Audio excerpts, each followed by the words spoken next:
வணக்கம். நான் doctor Christie. நம்ம எப்பொழுதுமே நம்ம பிள்ளைங்களுக்கு தேவைக்கு அதிகமான உணவுகளையோ தேவைக்கு அதிகமான பொருட்களையோ நம்ம கொடுத்து பழக்கும் பொழுது அந்த பிள்ளைங்களுக்கு அந்த பொருளோட அருமை தெரியாமல் போயிடும். ஏன்னா திருப்தி உள்ளவன் தேன் கூட்டையும் மிதிப்பான் அப்படிங்கிற மாதிரி ஒரு சொல் இருக்கு.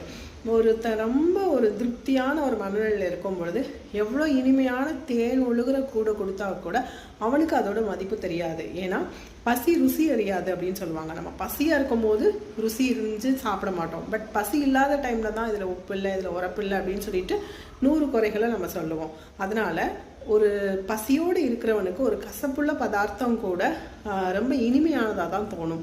அதனால அந்த பசியோட அவசியம், பசியோட தேவையை நம்ம பிள்ளைங்களுக்கு சொல்லி உணவுப் பொருட்களை வாங்கி கொடுக்கணும்.